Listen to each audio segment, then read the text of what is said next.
Vamos a intentar volver a nuestro canal, darle la continuidad que necesitamos, y me ha apurado un tema que me tiene preocupado, sinceramente, y bueno, quería decir algo acerca de esto.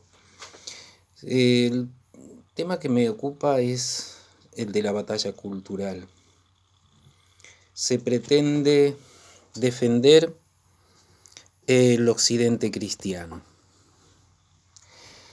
lo cual es algo hermoso. Sinceramente, la gente joven que está intentando hacer esto, nosotros los millennials, yo los admiro y Dios quiera que continúen, pero hay algunas cosas, algunos riesgos que se están corriendo. No sé si lo que voy a decir puede servirle a alguien. Decíamos, se pretende defender el occidente cristiano. Si es cristiano, tenemos que entender de base que el enemigo es espiritual. Si el enemigo es espiritual, no se combate con las armas de este mundo, al menos en primer término. Si no hay vida espiritual, el militante del reino de Cristo está vacío, la batalla está perdida. Esta batalla se libra de rodillas o se pierde. Lepanto no se hubiera ganado si no se hubiera rezado. Y la desproporción entre los bandos así lo demostró. La batalla cultural no es política, es espiritual. Si históricamente el occidente cristiano se construyó a la luz del magisterio de la Iglesia, no se lo puede defender al margen del magisterio de la Iglesia, al margen del magisterio de Pedro, con la cara que tenga. Los que hablan contra el Papa es porque son populistas que pretenden arrancar aplausos fáciles con una retórica aduladora. No tienen ningún compromiso con el cristianismo, sino con su ideología. Así sucedió en las luchas entre católicos de uno y otro lado en los 70. Cristo es inspirador de unidad, no de división. Solo el Espíritu Santo nos puede llevar a la unidad y al orden cristiano.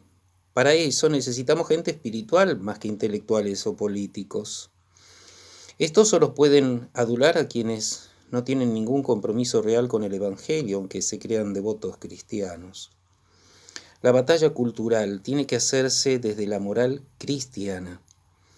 Es ridículo y contradictorio pretender una batalla cultural para defender el occidente cristiano de la mano del liberalismo que destronó a Cristo Rey. Y esto no es una cruzada religiosa, sino el fundamento de una batalla cultural occidental desde su legítimo fundamento, que es Cristo Jesús. Por favor, hagan esto en memoria mía, nos diría Jesús.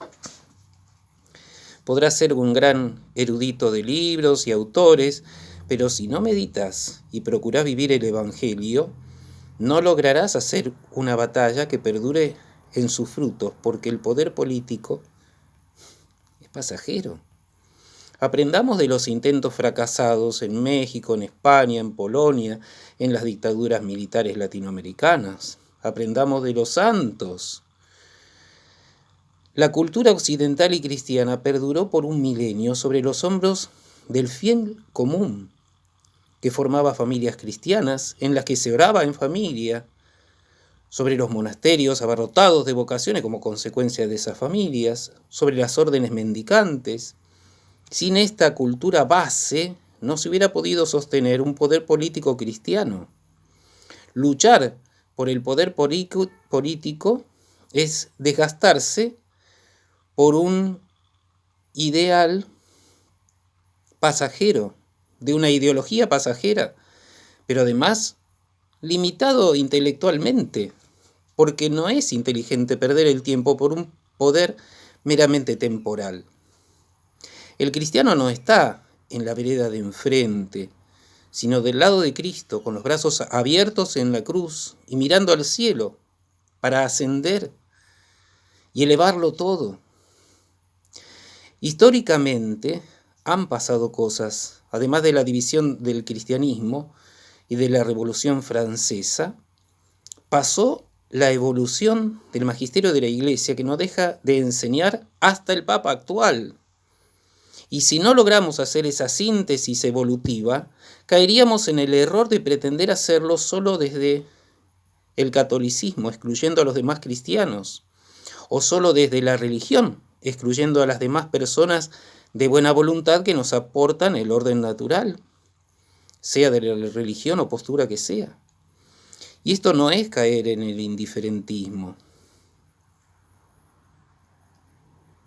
sino que lo decimos desde el Evangelio. Jesús no se rebajó, se anonadó para morir y así poder resucitar. Sin este sentido místico y teológico se está cayendo en una pretendida defensa del occidente cristiano desde los valores liberales de la Revolución Francesa, que desfiguró los valores cristianos de libertad, igualdad y fraternidad, haciéndole el juego a la masonería, que está al acecho y muy contenta en estos días. Por eso, no puede identificarse el reino de Dios con un sistema político ni con una orientación política. El cristiano se juega por Cristo, no por un líder o una orientación política. Y por eso no puede usar otro lenguaje que no sea el del Evangelio. Hoy, como nunca, la opción de los fieles es la evangelización de la cultura, que se hace desde el compromiso de laicos y consagrados con la santidad. Jesús no fomentó grietas, sino que pidió al Padre que todos sean uno. Y lo hizo precisamente desde una perspectiva elevadísima para la dignidad humana.